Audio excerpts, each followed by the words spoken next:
The morning air on Nexus Prime felt cold against the metal walls of Kepler Academy. Inside the big building, students from many different worlds walked through the halls. Some had sharp teeth. Others had thick skin like armor. A few could change, colors like the walls around them. Professor Vextar stood at the front of his classroom. He was tall and thin with purple skin and 4 arms. His eyes were bright yellow and could see things others could not. This was his Advanced Predator Studies class. Only the best hunters in the galaxy could join this class. Deho sat in the front row. He was 8 feet tall and looked like he could break walls with his hands. His people, the Craxi, were born fighters. They had claws that could cut through metal and skin that could stop most weapons. When Deho smiled, everyone could see his sharp teeth. He was proud to be here. His father had been a great warrior. His grandfather, too. Fighting was in his blood. Behind him sat So-Min. She looked almost like a human, but her skin could change colors. Right now it was pale blue, matching the wall behind her. Her people, the Nethys, were killers who could hide anywhere. They had poison in their teeth and could move without making any sound. So-Min never talked much. She just watched and waited. Other students were afraid of her quiet eyes. Jaewon took up 2 seats near the back. He was bigger than Deho and had thick gray skin. His people, the Gorthok, could become very angry and strong when they fought. When this happened, they could lift cars and run through walls. Jaewon tried to stay calm in class, but sometimes his eyes would turn red when he got excited about hunting stories. In the corner sat Yoonji. She was the strangest one. Sometimes she looked solid, like a normal person. Other times she looked like smoke. Her people, the Wraithborn, could walk through walls and hide in shadows. They could hunt things that other people could not even see. Yoonji barely spoke to anyone. She was always looking at things that were not there. These 4 students were the best in their class. They came from worlds where only the strongest lived. Their people were famous across the galaxy for being great hunters. Professor Vextar looked at his watch. "Today we have a new student," he said. His voice was deep and careful. "He comes from a world that was just found. The world is called Earth." The students looked at each other. Most new worlds had people who ate plants or small animals. These people usually came to learn about dangerous things so they could hide from them. They were not hunters. They were prey. "His name is Kite," Professor Vextar said. "He will join our class to learn about hunting."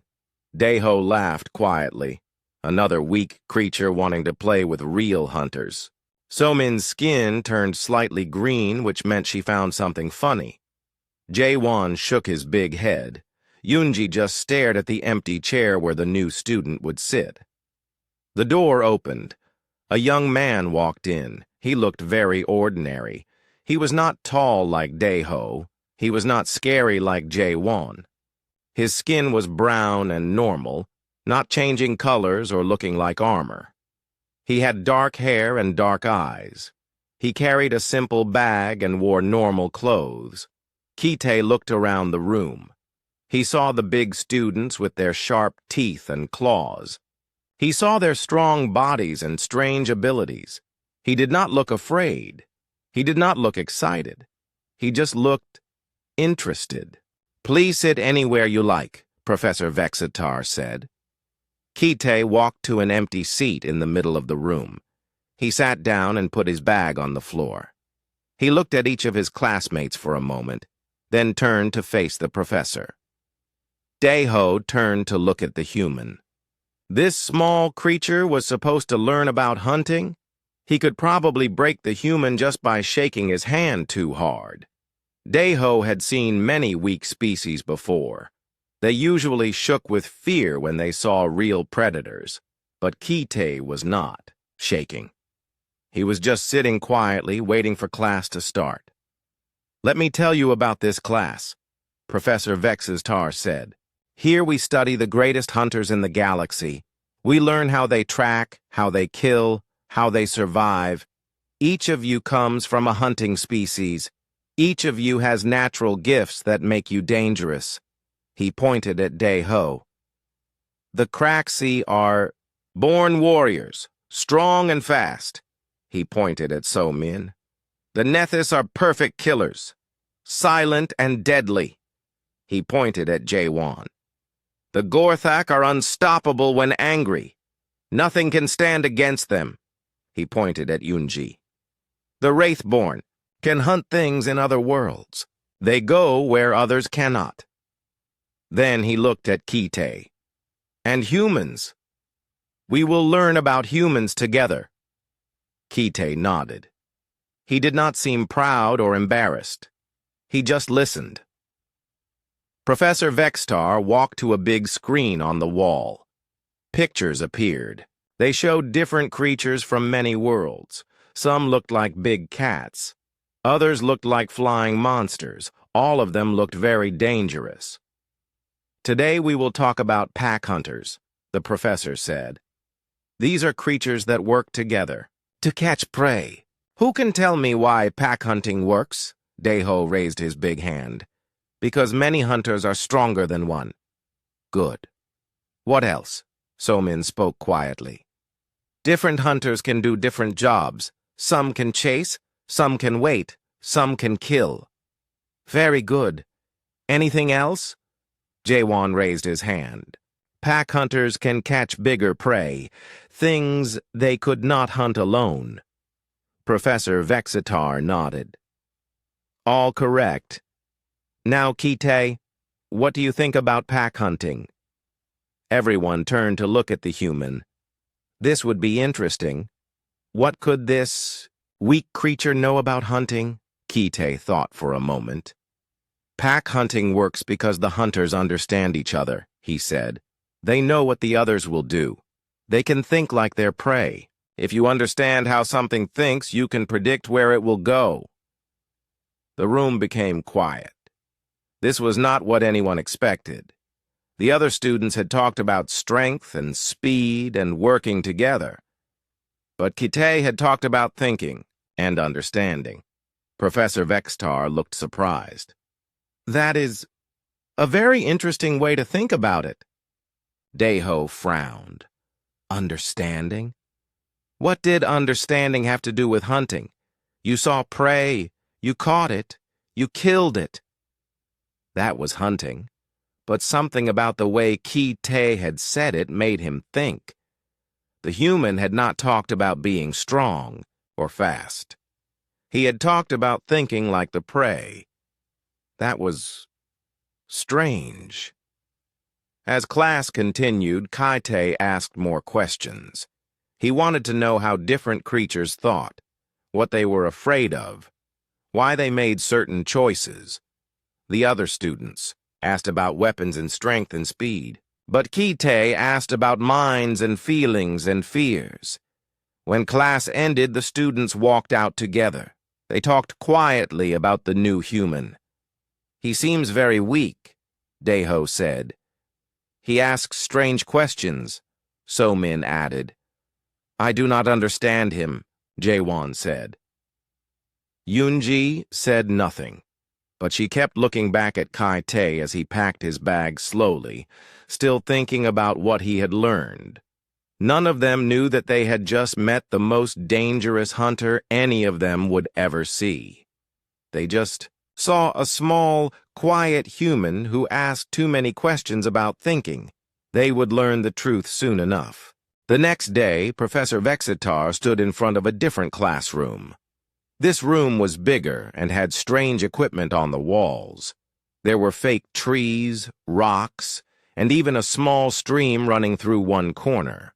This was the practical training room. Today you will show your natural hunting abilities, Professor Vexitar said. Each species has gifts that make them good hunters. I want to see what you can do. The students stood in a line. Kite was at the end, still carrying his simple bag. He looked very small next to the others. Deho, you first, the professor said. Deho stepped forward with a big smile. He was excited to show what Craxy warriors could do. He walked to the center of the room and took a deep breath. Then he roared. The sound was so loud that the walls shook. It was deep and frightening, like the sound a huge monster would make. The fake trees seemed to bend away from him. Even Professor Vexitar stepped back. After the roar, Deho showed his strength. He picked up a heavy rock that 3 normal people could not lift. He threw it across the room like it was a small ball. Then he ran at a thick metal post and hit it with his fist. The metal bent and cracked. Very good, Professor Vexitar said, writing notes on his tablet. Fear and strength. Classic Craxy hunting tools. Deho walked back to the line, breathing hard but looking very proud. He glanced at Kite. Let the weak human try to do that. So Min, your turn, the professor said. So Min stepped forward without making any sound. As she walked, her skin began to change. First it matched the gray floor. Then it became brown like the fake trees. Then it turned green like the leaves. She moved to the fake forest area. Suddenly, she disappeared. One moment she was there, the next moment she was gone. The students looked around, trying to see her. Then a leaf fell from a tree. But there was no wind in the room, so Min appeared right behind Professor Vexitar. She had climbed the tree, moved across the ceiling, and come down behind him, all without making a single sound. She could have touched him, and he would not have known she was there. Perfect camouflage and silent movement, Professor Vexitar said. The Nethys are indeed master assassins. So Min returned to the line. Her skin was back to its normal pale blue color. She looked at Kite with cold eyes. Your turn, small human. Jaewon, Professor Vexitar called. Jaewon stepped forward slowly. He closed his eyes and took deep breaths. The other students moved back. They knew what was coming. Jaewon's eyes opened. They were bright red now. His muscles grew bigger. His hands became fists. His breathing got faster and louder. This was the Gorthak battle rage. He charged at a wall. The wall was made of special metal that could stop most weapons. Jaewon hit it with his shoulder and the whole wall moved. He hit it again and cracks appeared. A third hit and pieces of metal fell to the floor. Then he grabbed a heavy training machine and lifted it over his head. The machine weighed as much as a small car. Jaewon threw it across the room like it was nothing. When the rage ended, Jaewon's eyes returned to normal. He was breathing very hard. Sweat covered his body, but he was smiling. Incredible battle rage, Professor Vexitar said. When the Gorthak fight, nothing can stop them. Jaewon walked back to the line. He looked at Kite and shook his head. How could this small human do anything after that? Unji, Professor Vexitar said. Unji stepped forward. She looked solid and normal for a moment. Then she began to fade. Her body became like smoke. She could still be seen, but barely. She walked toward the wall that Jaewon had cracked. Instead of going around it, she walked through it. Her body passed through the solid metal like it was not there. She came out on the other side and became solid again. Then she faded again and disappeared completely. For a minute, no one could see her at all. She could have been anywhere in the room. Or maybe she was not in the room anymore. She appeared again near the ceiling, floating in the air. Wraithborn could move through other dimensions. They could hunt things that existed in different worlds at the same time. Amazing dimensional abilities, Professor Vextar said. The Wraithborn can hunt prey that others cannot even see. Yunji floated down and became solid again. She returned to the line without looking at anyone. Now everyone looked at Kite. The small human stood at the end of the line with his simple bag and normal clothes. How could he compete with what they had just seen? Kite, Professor Vexatar said. Show us what humans can do. Kite stepped forward. He did not look nervous. He did not look excited. He just looked thoughtful. He walked to the center of the room and looked around. He saw the broken wall, the bent metal post, the heavy machine that had been thrown. He saw the fake forest and the stream. Then he sat down on the floor. Daiho frowned. What was the human doing? Kite opened his bag and took out a small notebook and a pen. He began to write. He looked at each of his classmates and wrote some more. He looked at the room and wrote again. What are you doing? Professor Vexistar asked. I am studying, Kite said. Daiho uses fear and strength to hunt. His roar scares prey and makes them run in panic. Then he uses his strength to catch them. But the roar also tells every other creature in the area where he is, so he must hunt quickly. Daiho's mouth opened. How did the human know that? Kite looked at So-Min. So-Min uses stealth and surprise. She can become invisible and move without sound. This lets her get very close to prey. But she must be alone when she hunts. Other hunters would see her even when prey cannot. So-Min's skin turned slightly red. That was also true. Kite looked at Jaewon. Jaewon uses rage and power. When he gets angry, he becomes very strong. But the rage also makes him tired. He cannot stay angry for a long time. So he must end hunts quickly. Jaewon nodded slowly. The human was right. Kite looked at Yunji. Yunji can hunt in different dimensions. She can catch prey that others cannot see. But moving between dimensions takes energy. She must choose her targets carefully. Yunji stared at him. How could he understand so much just from watching? Very good observations, Professor Vextar said. But what can you do? What are human hunting abilities? Kite stood up and put his notebook away. Humans study, he said. We watch and learn and understand. Every hunter has strengths. Every hunter has weaknesses. If you understand both, you can predict what they will do. But that is not a hunting ability, Daiho said. That is just thinking. Kite smiled for the first time since he had arrived. Yes, he said. Humans think. We think about prey. We think about other hunters. We think about everything. And thinking is the most dangerous hunting tool of all. The room became very quiet. Professor Vexatar was writing many notes on his tablet.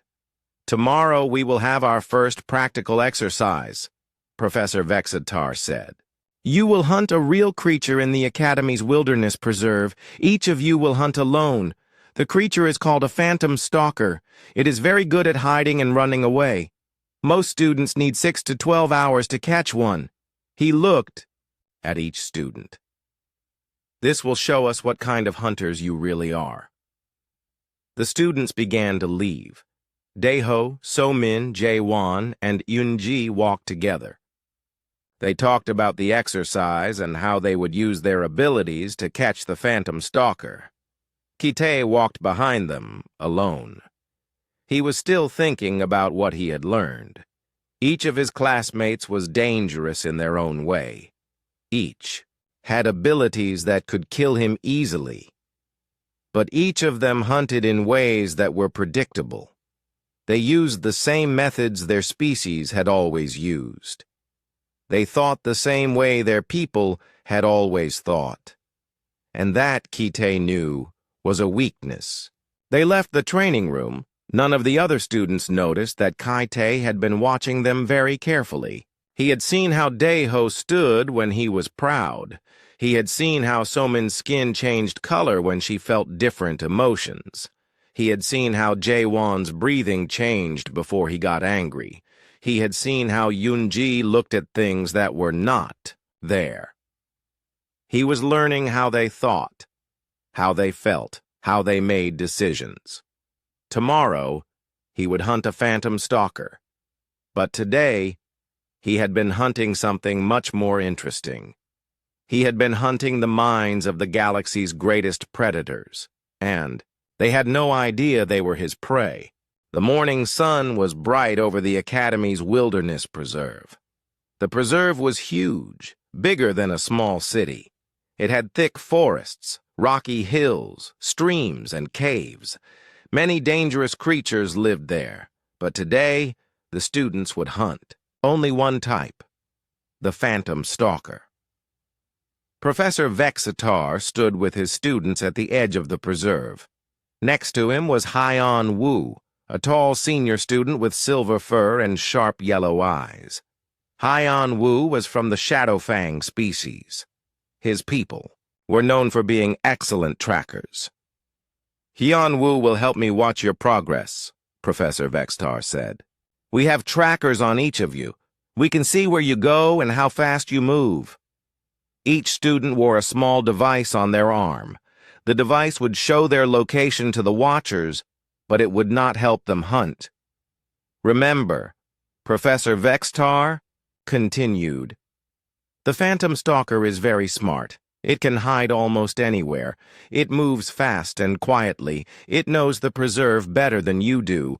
Your job is to find one and touch it with this tagging device.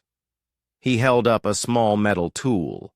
When it touched the creature, it would mark the hunt as complete. Most students take 6 to 12 hours, Hyunwoo said. Some take longer. A few never catch one at all. Daeho cracked his knuckles. 12 hours? He would catch his target in 2 hours, maybe less. So Min checked her equipment. She had brought special clothes that would help her hide. This would be easy for someone who could become invisible. Jaewon stretched his big muscles. A phantom stalker was fast, but it could not outrun a Gorthak in battle rage. Yoonji said nothing. She just stared into the preserve. She could hunt. The creature in dimensions it could not even see. Kite stood quietly with his simple bag. He had brought a notebook, a water bottle, some food, and basic tools. Nothing special. Nothing that looked like hunting equipment. You may begin, Professor Vexitar said. Daeho charged into the preserve first. He wanted to show everyone how fast a real hunter could work. He disappeared into the thick trees, making loud crashing sounds as he ran. So Min slipped into the preserve like a shadow. Her skin changed color to match the forest. Within seconds, she was invisible among the trees. Jaewon jogged into the preserve with heavy steps. He was not trying to be quiet. When he found his target, stealth would not matter. Only strength would matter. Yoonji faded and walked through the first line of trees. She was already becoming like smoke, ready to hunt in other dimensions. Kite stayed at the edge of the preserve. He opened his bag and took out his notebook. While the others rushed to begin hunting, he sat down and began to read. What is he doing? Hyeon Woo asked Professor Vexitar. Professor Vexitar looked at his tablet. It showed the locations of all 5 students. 4 of them were moving deeper into the preserve. 1 was sitting still at the entrance. I do not know, Professor Vexitar said. Maybe he is afraid.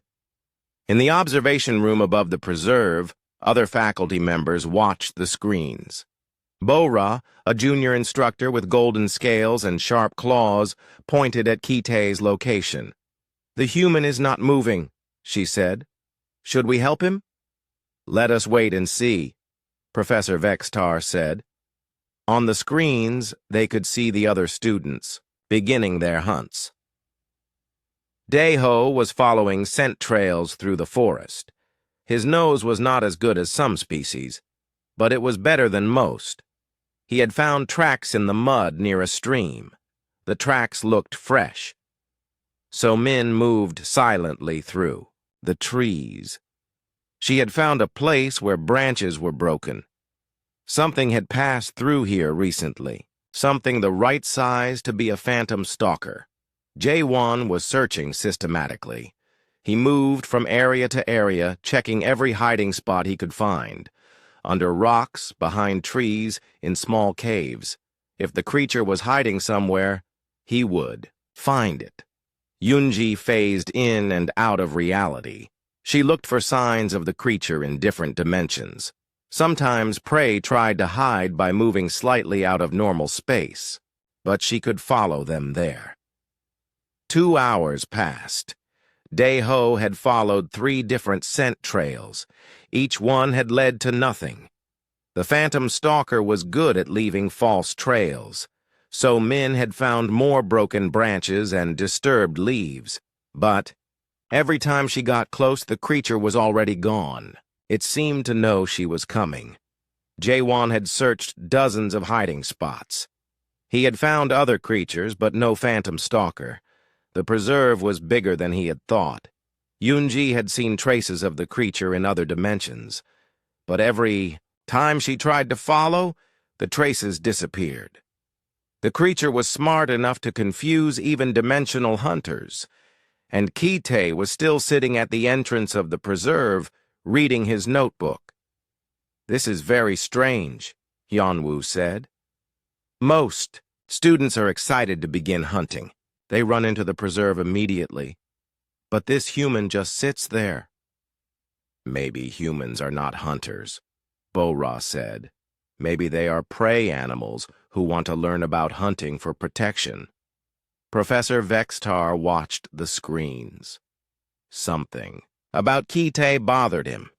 The human did not look afraid. He did not look confused. He looked focused, like he was studying for an important test. After 3 hours, Kite finally stood up. He put his notebook away and walked into the preserve, but he did not run like the others had. He walked slowly. He stopped often to look at things: plants, rocks, streams, animal tracks. He seemed more interested in the preserve itself than in hunting. "Now he moves," Hyunwoo said, "but very slowly. At this rate, he will never catch anything." On the screens, the other students were getting frustrated. Daeho had cornered a phantom stalker twice. Both times, the creature had escaped at the last second. It was faster than he had expected, and it seemed to know exactly when he was coming. So Min had gotten close enough to touch her target, but at the moment she reached for it, the creature had turned and looked right at her. Even with perfect camouflage, it had seen her somehow. It had escaped before she could react. Jaewon had tried to use his battle rage to catch a phantom stalker by surprise. But the rage made him loud and clumsy. The creature had heard him coming from far away and was gone before he arrived. Yoonji had actually managed to touch a phantom stalker in another dimension, but when she became solid again, the creature was not there. It had somehow moved back to normal space while she was between dimensions. 4 hours passed, then 5, then 6. The watching faculty began to worry. This was taking longer than usual. Even good students usually caught their targets by now, but Kite was still walking, slowly through the preserve. He had stopped many times to examine things. He had collected some plants and stones. He had tasted water from different streams. He seemed to be exploring, not hunting. "What is he doing?" Bo-Ra asked. He acts like he is on vacation, not on a hunting test. Professor Vextar checked Kite's location. The human had walked in a very strange pattern. Not the straight lines that hunters usually followed, not the circles that searchers made. Kite's path looked almost random, but Professor Vextar had been teaching hunting for many years. He knew that very few things in hunting were truly random. After 7 hours, something changed. Kite stopped walking in his strange pattern. His path became straight and purposeful. He was no longer exploring. He was moving toward something specific. Now he hunts, Hyunwoo said, but it is very late. The others have been hunting for hours. On the screens, they could see Kite moving faster now. But he was not running. He was walking with purpose toward a rocky area near the center of the preserve. The other students were still searching. They had found many traces of phantom stalkers, but the creatures always escaped at the last moment. It was like the creatures knew exactly what each hunter would do. Kite reached the rocky area and stopped. He opened his bag and took out some of the things he had collected. Plants, stones, pieces of wood. He began to arrange them in a pattern on the ground. "What is he building?" Bo-Ra asked. Professor Vextar watched carefully. Kite was making something, but it did not look like a trap. It looked more like a puzzle, or maybe a game. Kite worked for 30 minutes. When he finished, he had created a complex pattern on the ground. Then he sat down nearby and waited. "He has stopped moving," Hyunwoo said. "Maybe he is giving up." But Professor Vextar noticed something strange on his tablet. Kite's tracker showed that he was sitting still.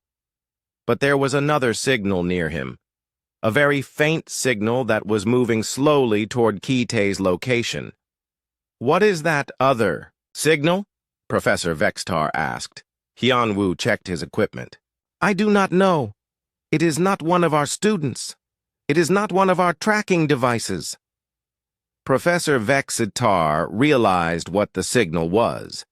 It was coming from a phantom stalker.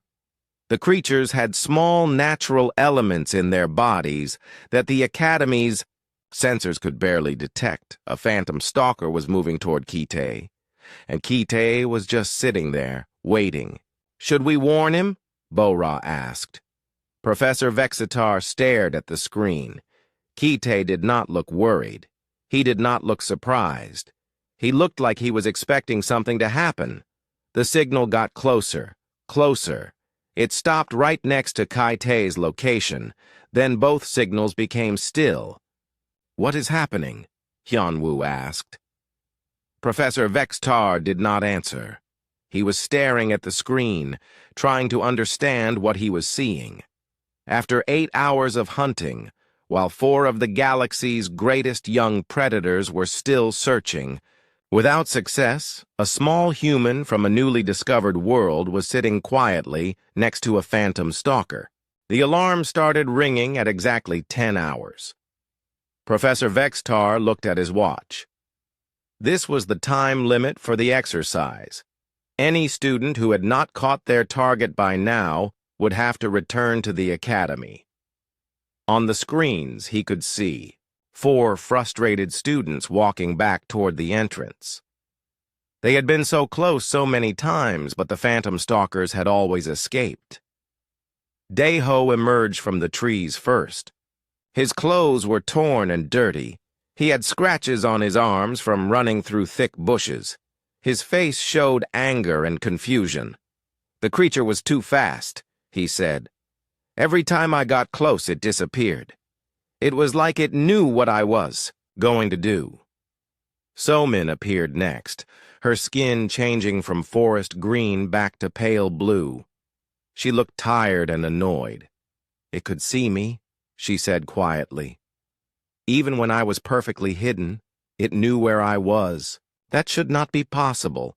Jaewon walked out slowly, breathing hard. He had used his battle rage many times during the hunt. Now he was exhausted. "I almost had it," he said, "but every time I charged it was already moving away, like it started. Running before I even moved." Yoonji floated out of the preserve looking confused.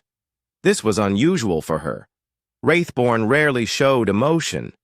"It could follow me between dimensions," she said. "I have never seen a creature do that before." It was disturbing.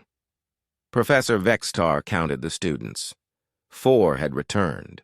But Kite's tracker was still showing him in the rocky area in the center of the preserve, and the faint signal of the phantom stalker was still right next to him. "We need to send a rescue team," Bo-Ra said. "Maybe the human is hurt. Maybe the creature attacked him." "Wait," Professor Vextar said. He was looking at the tracker data more carefully. "Kite's life signs are normal. He is not hurt, and he is not in danger." "Then why is he not moving?" Hyunwoo asked. Professor Vextar made a decision. "We will go and see." The rescue team included Professor Vextar, Hyunwoo, Bo-Ra, and 2 Academy guards. They moved quickly, through the preserve toward Kite's location. The other students followed behind them, curious about what had happened to the strange human. As they got closer to the rocky area, they began to move more carefully. If Kite was in danger from a phantom stalker, they did not want to make things worse. They climbed over the rocks and looked down into a small clearing. What they saw made no sense. Kite was sitting on a large rock writing in his notebook. Next to him, lying calmly on the ground, was a phantom stalker. The phantom stalker was a beautiful creature. It looked like a large cat, but with longer legs and a more intelligent face. Its fur was silver and seemed to change color slightly as the light moved. Its eyes were bright green and very alert. The creature was not tied up. It was not trapped. It was not hurt. It was just lying there peacefully, occasionally looking up at Kite as he wrote. "That is impossible," Hyunwoo whispered. Professor Vextar felt his legs become weak. In 30 years of teaching, he had never seen anything like this. Phantom stalkers were wild creatures. They did not trust anyone. They certainly did not lie down next to strangers like friendly pets. Bo-Ra's golden scales turned pale with shock. "How is it not running away?" The rescue team climbed down into the clearing. Kite looked up from his notebook and smiled. "Hello," he said calmly. "I was wondering when you would come." The phantom stalker looked at the new arrivals but did not move. It seemed completely relaxed. "Kite," Professor Vextar said carefully. "What happened here? How did you catch the creature?" "I did not catch it," Kite said. "It came to me." "That is impossible," Daeho said. He had just climbed down into the clearing with the other students. Phantom stalkers do not come to people. They run away from people. Kite stood up and put his notebook away. This one did not run away. It was curious. "Curious about what?" So-min asked. Her skin had turned yellow, which meant she was very confused. Kite pointed to the pattern he had made on the ground with stones and plants. "I made a puzzle. Phantom stalkers are very intelligent, more intelligent than most people think. They like to solve problems." Professor Vextar looked at the pattern on the ground. It was complex and beautiful. The stones were arranged in mathematical sequences. The plants were placed to create color patterns. The pieces of wood formed geometric shapes. "You made this to attract the creature?" he asked. "Yes," Kite said, "but not the way you think. I did not make a trap. I made an invitation." Jaewon shook his big head. Invitations are for friends. This is a wild animal. Kite looked at the phantom stalker. The creature looked back at him with its intelligent green eyes. Phantom stalkers are not just wild animals, Kite said. They are social creatures. In the wild, they live in groups. They communicate with each other. They share knowledge. They have emotions. He knelt down next to the creature. It did not move away. The Academy takes young phantom stalkers from their families and puts them alone in this preserve. They become lonely and scared. They run from hunters not just because of instinct, but because they are afraid and have no friends. Professor Vextar felt cold. How do you know this? I read about them, Kite said. I studied their behavior. I learned about their natural habitat. Then I spent hours watching this preserve. I saw how the creatures moved. I saw what they were interested in. I saw that they were not just avoiding hunters. They were looking for something. Looking for what? Yunji asked. She had become solid and was staring at Kite with wide eyes. Companionship, Kite said. They were looking for someone who understood them, someone who was not trying to catch them or hurt them, someone who just wanted to be with them. Kite reached into his bag and pulled out some small fruits he had collected. He offered them to the phantom stalker. The creature sniffed them and then ate them carefully from his hand. I did not hunt this creature, Kite said. I befriended it. I showed it that I understood what it needed. I gave it what it was looking for. Bora sat down heavily on a rock. This changes everything we thought we knew about phantom stalkers. It changes everything we thought we knew about hunting, Professor Vexatar said quietly. Haiyan Wu was scanning the area with his instruments. Professor, he said, there are more of them coming. Everyone looked around. At the edges of the clearing, other phantom stalkers were appearing. They moved carefully, watching the group of people. But they were not running away. They are curious about what is happening here, Kite said. They have never seen one of their kind with people before. They want to understand. One of the new phantom stalkers moved closer. It looked at the pattern Kite had made on the ground. Then it looked at Kite. Then it carefully moved one of the stones to a different position. Kite smiled. It improved. The pattern. It made it more beautiful. He moved another stone. The phantom stalker moved one too. Soon they were working together, making the pattern more complex and interesting. The other phantom stalkers came closer to watch. They were no longer afraid. They were fascinated. How is this possible? Daiho asked. His voice was very quiet. Kite looked up from the pattern. You all hunted these creatures the way your species have always hunted, with strength, or stealth, or rage, or special abilities. You tried to catch them. He gestured to the phantom stalkers around them. But they are not just prey. They are intelligent beings with thoughts and feelings and needs. If you understand what they need, you do not have to catch them. You can convince them to come with you. Professor Vexatar realized something that made his hands shake. Kite, you need to tag the creature to complete the exercise. Kite took out the tagging device. He showed it to the phantom stalker and explained what it was for. The creature looked at the device, then looked at Kite. Then it gently touched the device with its nose. The device beeped. The exercise was complete, but the phantom stalker did not run away. It stayed next to Kite, watching him with trust and friendship in its green eyes. I do not understand, Somin said. How did you know this would work? Kite packed his things and stood up. On my world, humans have learned to work with many different species. We have friends who were once wild animals.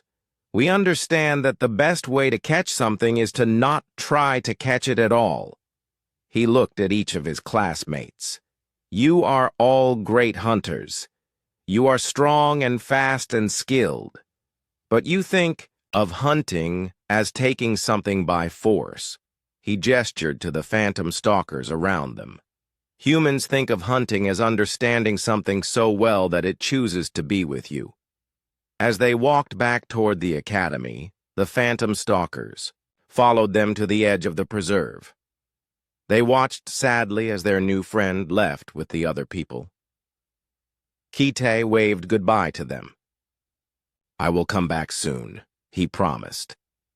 Behind him, 4 of the galaxy's greatest young predators walked in silence. Each of them was thinking about what they had seen.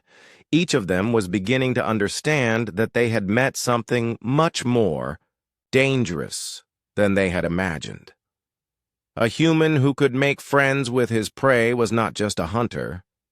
He was something new, something they had no word for, something that could hunt their minds as easily as they could hunt with claws and fangs, and they were just beginning to realize that they might be his next prey.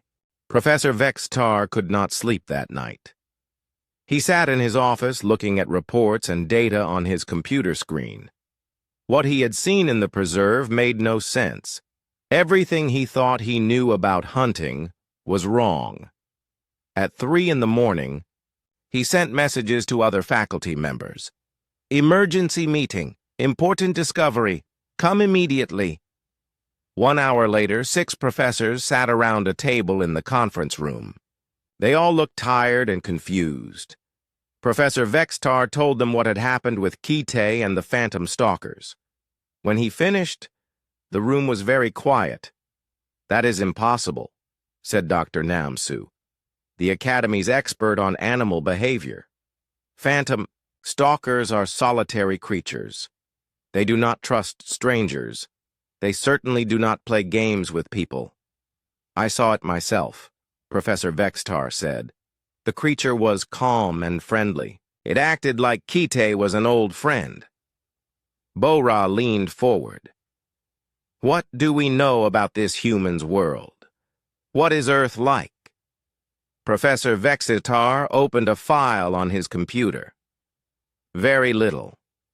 Earth was just discovered 6 months ago. The first contact, team said it was a garden world with 1 intelligent species. They seemed peaceful and curious about other worlds.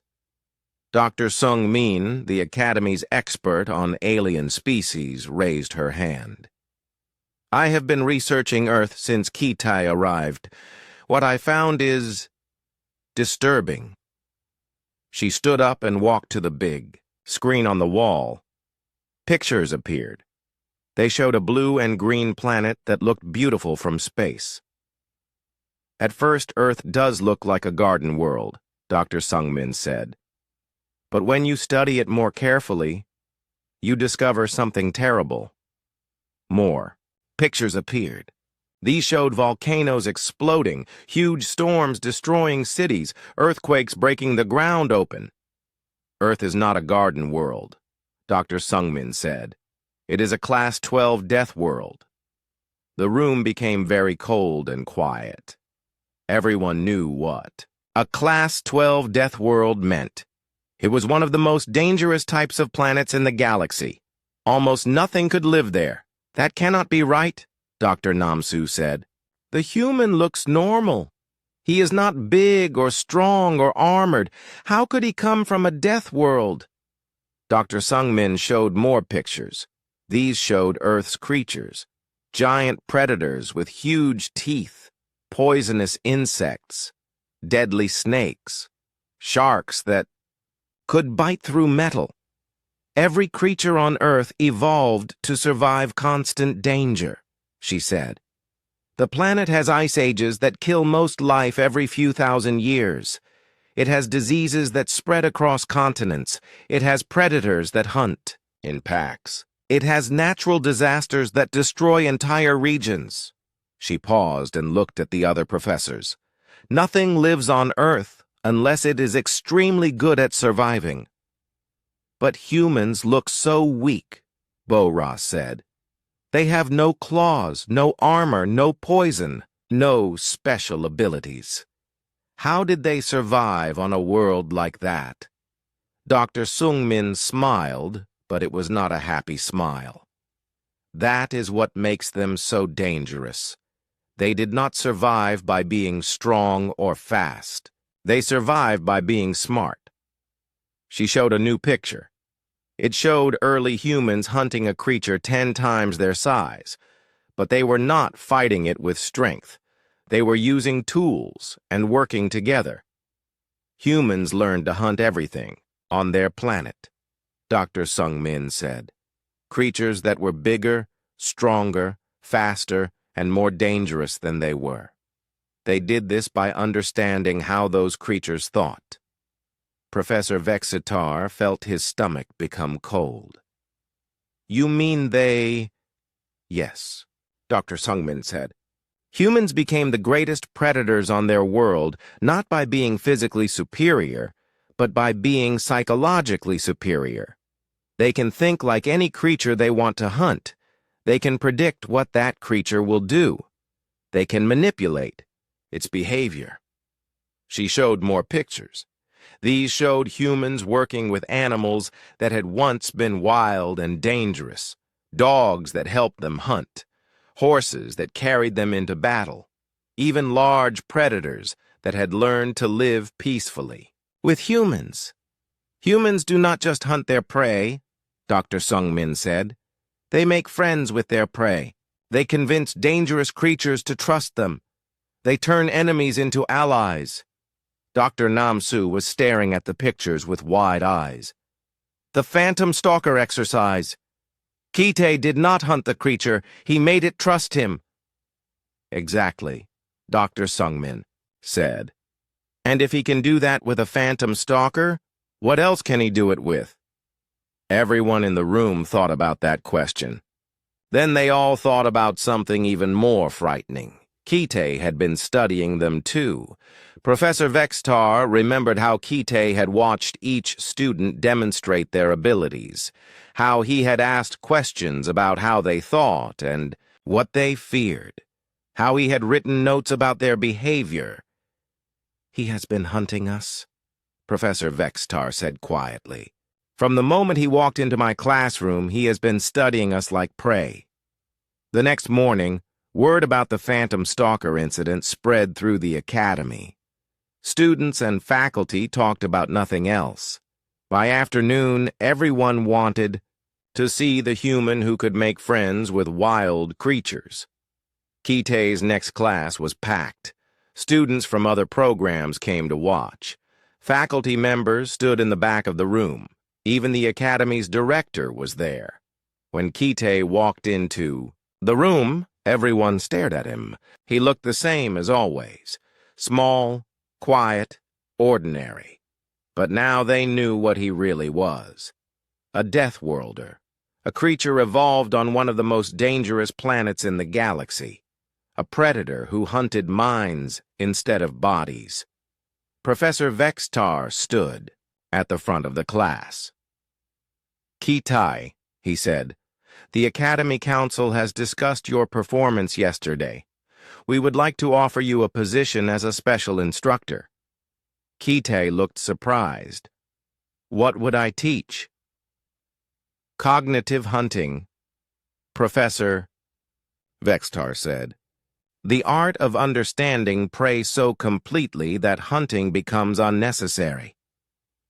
Kite thought about this for a moment. Then he nodded. I would like that. He walked to the front of the room and looked at all the students. Daeho, Somin, Jaewon, and Yoonji were in the front row. They looked at him with new respect and new fear. Behind them sat students from dozens of species. All of them were considered dangerous predators on their own worlds. All of them had come to learn from the small human who had changed everything they thought they knew about hunting. "My name is Kite," he said. "I come from a world called Earth. Today I will teach you the most important lesson about hunting that you will ever learn." The room was completely silent. Everyone waited to hear what the Deathworlder would say. Kite smiled. It was a gentle, friendly smile. But somehow it made everyone in the room feel like prey animals being watched by a patient predator. "The greatest hunt is not about catching your prey," he said. "It is about understanding your prey so completely that they choose to be caught." He looked at each student in the room. Each one felt like Kite was seeing into their mind, learning their secrets, understanding their fears and desires. "When you truly understand something," Kite continued, "you do not need to use force. You do not need to be stronger or faster or more dangerous. You just need to give them what they want." He gestured to all the students around him. "Everyone wants something. Everyone has needs and fears and dreams.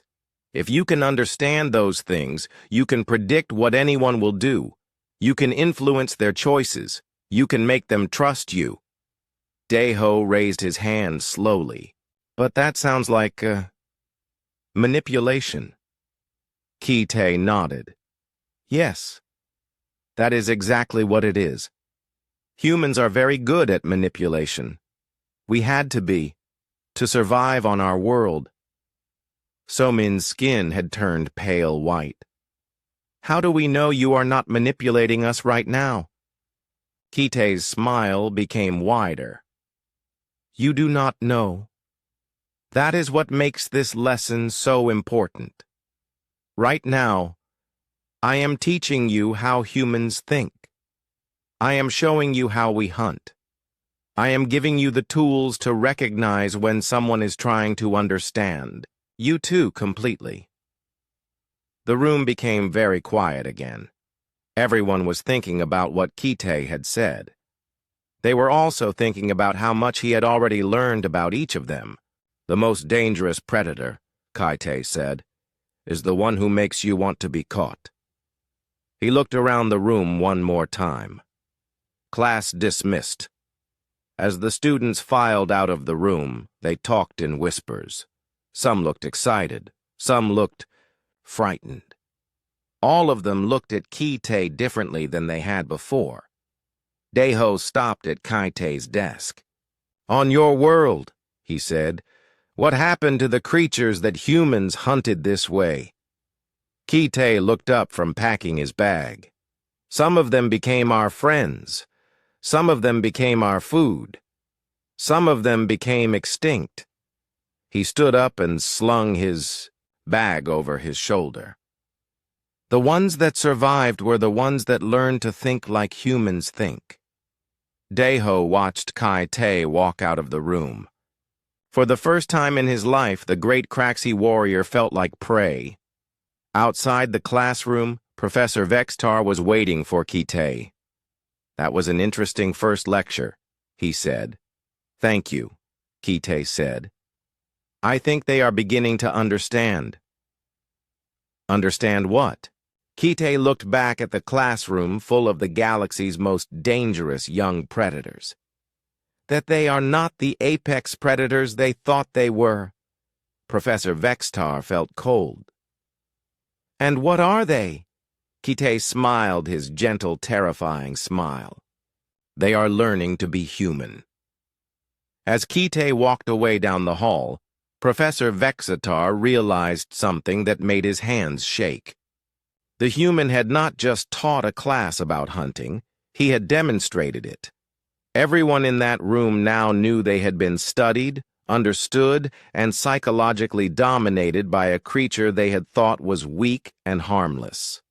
And the most frightening part was that Kite had made